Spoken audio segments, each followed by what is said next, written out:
Hi everyone, and it's Tom Buck from the Calder Group, and in one of our series I'm talking to the wonderful Sue Green from Evergreen HR about things employers ought to be thinking about and benefits they can bring to their business. So hi Sue.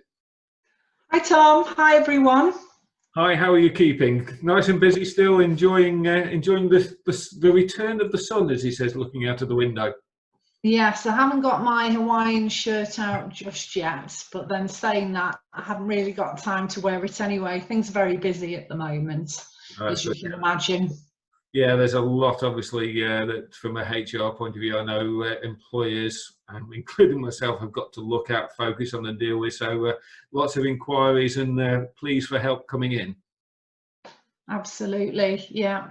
I think one of the main topics of conversation at the moment is bringing employees back into work and, what the best way is of doing that, and making sure that, business owners are doing it in a very conscious way to not compromise on people's health and safety, but also be in a position that they're, ready to hit the ground running with their clients.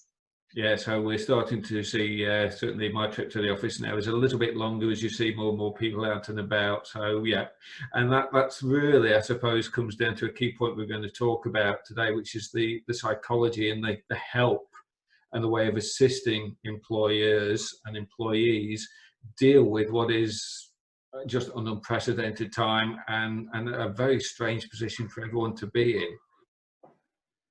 in. Absolutely. And it really is changing the face of how businesses are operating today, not just in terms of social distancing, but I think, what this has shown is that a lot of employers can, encourage more flexible working with their employees, more home-based working.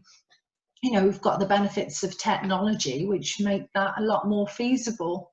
At the click of a button, you can be running a training course, as I have been, or you can be having a meeting. Absolutely, and that of course creates a unique issue. I mean, I've got a member of staff who struggled very much with working from home and couldn't wait for the office to be open. And I suppose it also begs the question then of how do we get our employees to buy into the business, considering the businesses are being pushed financially to the brink, to the edge, and really every penny now really has to count. So are there any sort of ways that as employers you can engage your employees, whether office-based or home-based, and really get them to buy into the business without the need to sort of offer them more financial incentives? I certainly think that mental health is a big issue during this time. There's a lot of fear of what's been happening through COVID-19. People have lost loved ones, being isolated from the workplace, a feeling of self-isolation in itself, not having that interaction as you do on a day-to-day basis with work colleagues.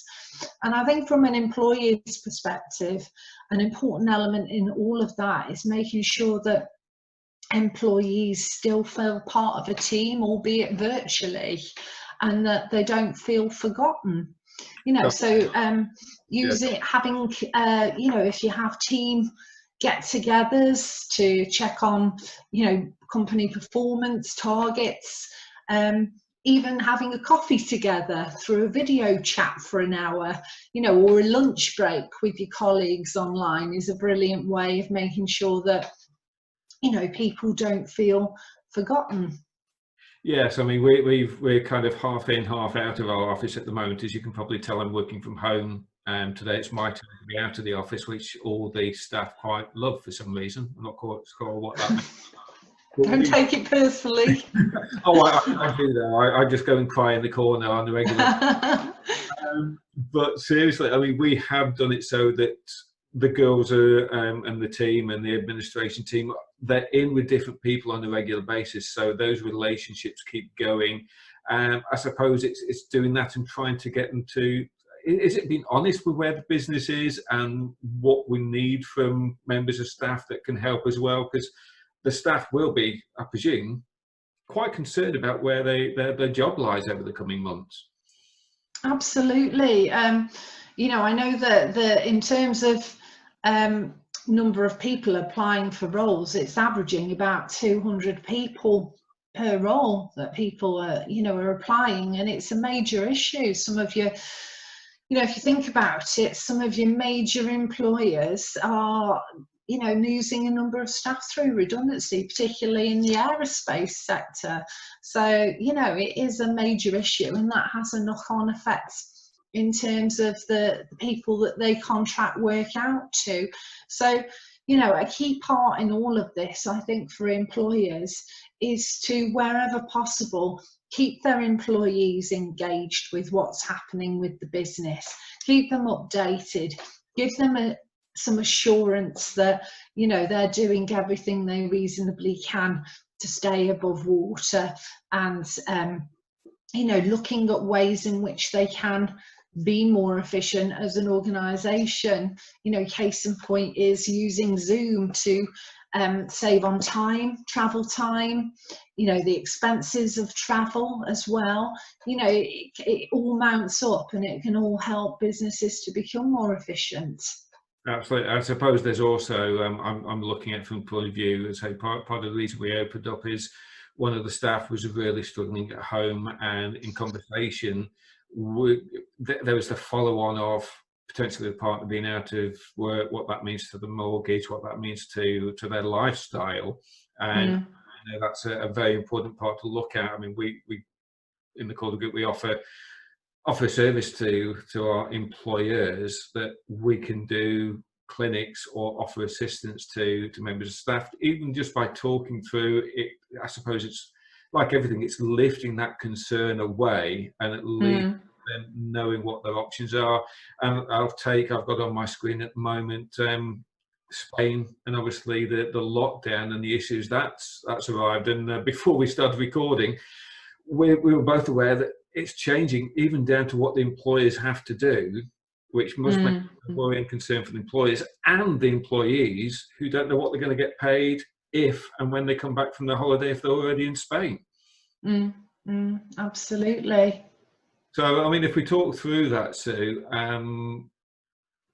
the state sick pay and what employers have to do is quite a confusing at the moment. Is that a polite way of putting it? Well, the reality is that if the employee is displaying symptoms of COVID-19, or someone close to them is in their household, or they've had contact with, then SSP is payable under the you know, the new regulations that have been put in place around self-isolation. If it's for no other reason than that, then they don't have to pay for SSP. I think that's, you know, I guess as a kind of argument to say to the employer, it would be best practice if you can afford to pay your employees during this time, because it's obviously a situation that's outside of their control. And if we think about it from a employer-employee perspective, then it, you know, there's an element around keeping your employee motivated, keeping them feeling that they're being supported by their employer, you know. And I think it's a very strong message that the employer can be giving the employee around, you know, we are here, and we are here to support you and help you wherever we can in these difficult times.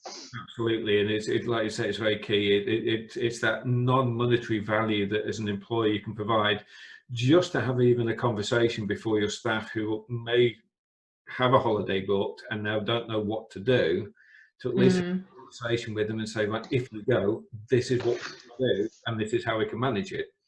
And this is what we can offer you in that time as well, you know. And also, again, the communication side of things, it's not just about the financial side of things, it's about communicating with the employee and letting them feel valued and letting them feel supported. You know, I know some organisations that have actually sent a little package to their staff with some snacks in and a thank you card to say, you know, we recognise all of your contribution for working from home, and we really value and really appreciate it.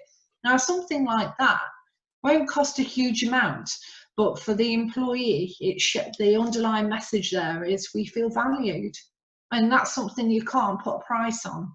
Oh, absolutely, absolutely, and yeah, I've heard similar things, and we're just in the process of getting masks for the entire team, logoed up beautifully under the Calder Group logo, of course, but bit of thing is never lost in Morrison's Audi or say over the weekend. But again, it's just that little bit to go, right, you've got that, so if they feel more comfortable wearing it in and around the office, they can do.